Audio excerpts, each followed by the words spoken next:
What I've underlined here says außerirdisch und außermenschlich. So Planck wrote about extraterrestrial and extra-human cultures, and he was dreaming of a system of units where we could communicate with those cultures.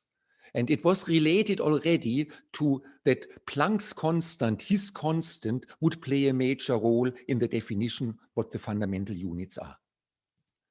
But before I talk about that why we need this new definition, it's actually for better precision, I should maybe also explain to you why do we need higher precision measurements. I mean, some people can ask when we have atomic clocks, which have a precision of 10 to the minus 17, 10 seconds in the whole age of the universe, why do we need even better clocks? The reason is that precision measurements have played an enormous role in the development of science and technology. For instance, in science, small effects have often revealed new physics. Just as an example, the recently observed small change in the expansion of the universe was the first evidence for dark matter. Was the first evidence for dark energy. Sorry, I misspelled here. Or if you measure very carefully the mass of a molecule, you find out that the mass of the molecule is a little bit smaller than the mass of the atoms combined, because there is binding energy in the molecule. So if you develop precision mass spectroscopy to a level of 1 part in a billion, you can actually measure through the mass what the binding energy of a molecule is. Or precision also matters in technology. The global positioning systems requires high precision atomic clocks. We can now with differential GPS measure positions on Earth with an accuracy of about 1 centimeter. But 1 centimeter is the distance light travels in 3 times 10 to the minus 11 seconds. So the GPS would be unthinkable without atomic clocks. Every single GPS satellite has an atomic clock on board. Now, the precision of atomic clocks has well advanced, and we are now approaching the range of 10 to the minus 18, which is half a second in the age of the universe. But precision now means not just we know the same thing more precisely, it has a new quality, namely that if you have now 2 clocks and 1 clock is a centimeter higher, you measure a difference in time at the 10 to the minus 18 level. You would say that's interesting, but it's also potentially relevant because if we put 2 clocks on 2 different parts of the continent, we can actually measure when there are changes in the crust of the Earth at a centimeter level. That's not yet happening because we don't really know how to have 2 clocks communicate the time they measure at the 10 to the minus 18 level. But this is just an example how an enormous advance in precision becomes enabling technology, sometimes for even very practical applications. So I thought there must be a simpler way. And usually units are explained in a simple way. The coulomb, the unit of charge, is explained by saying 1 coulomb is so and so many elementary charges E. Or the unit of time is a certain number of periods of an oscillation inside the cesium atom. So we should now be able to explain that the kilogram is so and so many particles of a certain kind. And what I came up with and what I propagated is that the new kilogram is the mass of a defined number of photons at the cesium frequency. So this number here is defined because in the new system of SI units, the speed of light, Planck's constant, and the hyperfine frequency of cesium are defined. And if you put the 3 together, you get a number. And this number is how many photons at the cesium microwave frequency do you have to put together, and they together weigh 1 kilogram. So it's as simple as to say a coulomb is 6 times 10 to the 18 elementary charges, so 1 kilogram is 1.475 times 10 to the 40 photons at a specific frequency. So this is very simple. And actually, after I gave a popular talk, wrote an article, MIT had a press release, I actually saw that now even in the perception of the public, this definition was being used. There are many websites, and I was not in contact with those people, but they picked it up and simply said plainly, the new kilogram is 1.4755 times 10 to the 40 photons in weight. So I was kind of proud that I could really change the way how the public now thinks about the kilogram. And what I like about it is, if you read it, the kilogram is equal to the weight of a certain number of photons. This is one sentence, and I will tell you today that this is 100% correct, and it is understandable. And you could, and even a high school teacher could explain it to his or her students. But of course, this is the definition of the kilogram. But now you have to ask, if it involves the mass of photons, what is really the mass of photons? Aren't there some people who say that the photon doesn't have mass? But this is now an interesting teaching experience. And actually, most of my talk today will be about the mass of photons. But there is a second aspect, which is the metrological aspect. If a kilogram is the mass of 10 to the 40 photons, how do you count 10 to the 40? That's an incredibly high number, and I will also address that. So let me now address the two questions, which maybe kind of many of you may have. What is really the mass of the photons? Are they really massless or not?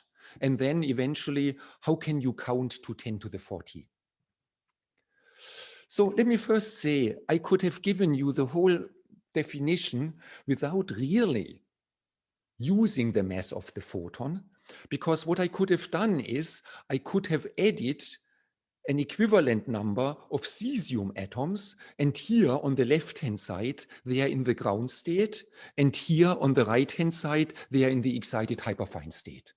So in other words, I would have just added the energy of the photons to a cesium atom, and then I could have just told you that a kilogram is the difference of mass between excited and ground state cesium atoms, and you need 1.5 times 10 to the 40.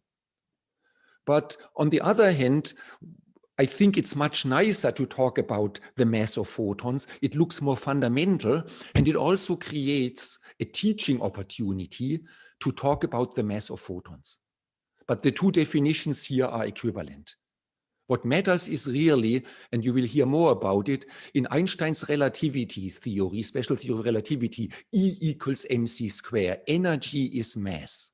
And what I have here on the right side compared to the left side, here I have extra energy, which is equivalent to 1 kilogram. Here the energy is in the photons, and here the energy is by exciting a certain number of cesium atoms. So now this is a slide for maybe the 2/3 of people in the audience who are physicists. It's just a beautiful general argument, and for people who are familiar with relativistic energy momentum 4-vector will immediately get that.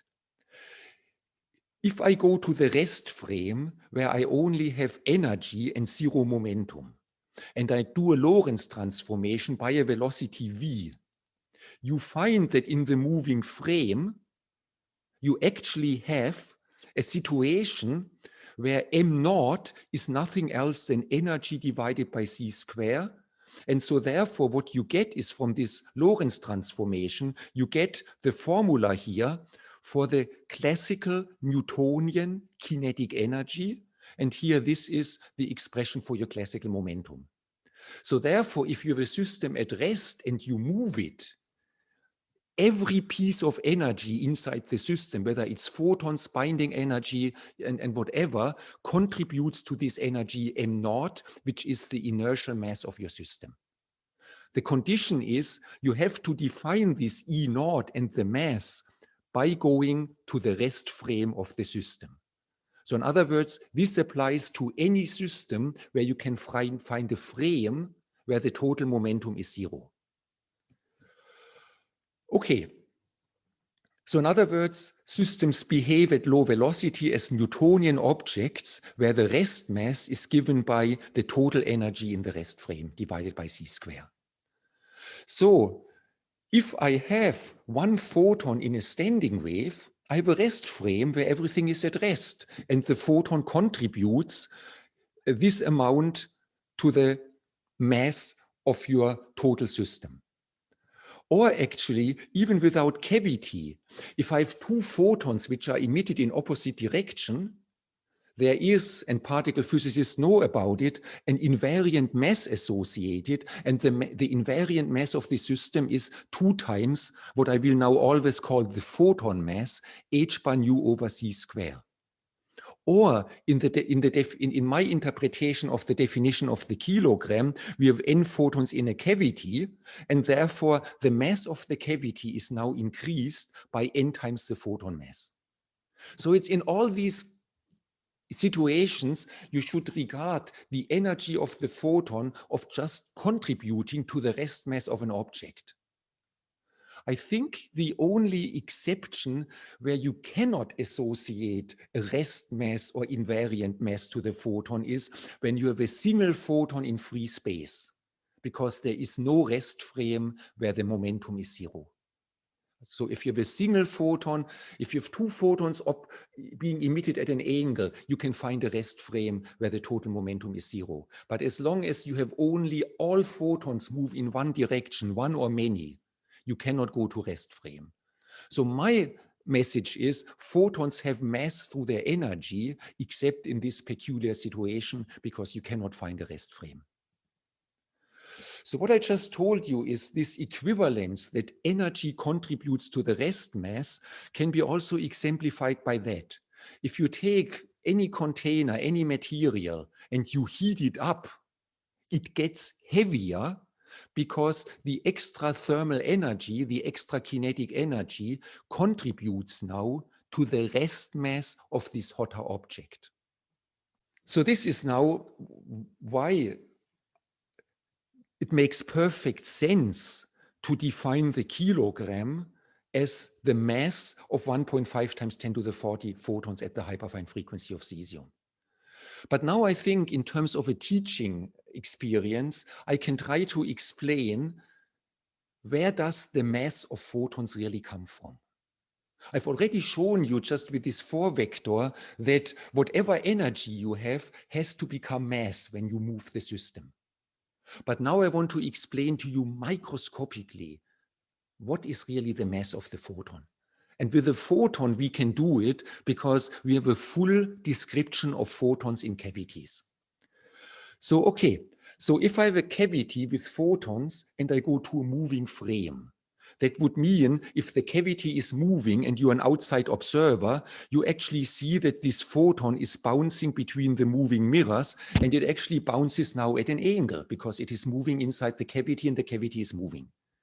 But that would mean now that in the frame of me as the observer, I see now that the photon has a transverse momentum, and the transverse momentum is just given by the momentum of the photon times the angle. And what I find is the momentum of the photon is the photon mass times velocity as a Newtonian momentum. So now I want to know what is the energy of the photon in the moving cavity. And if the cavity moves with a photon, I have to, of course, consider the first order Doppler shift, which is given here. There is a velocity v over c, but there's also the angle, so that's why it's v over c square. But that would actually give me twice the mass of the photon. But there is a second order Doppler shift, and due to time dilation, and if I add the two, I find that the energy of the moving photon is now the photon mass m naught times v square over 2, Newtonian kinetic energy with the mass of the photon. So therefore, and this is kind of was already implicitly, of course, contained in the relativistic 4 vector I showed you, the inertial mass of the photon is due to the relativistic Doppler effect.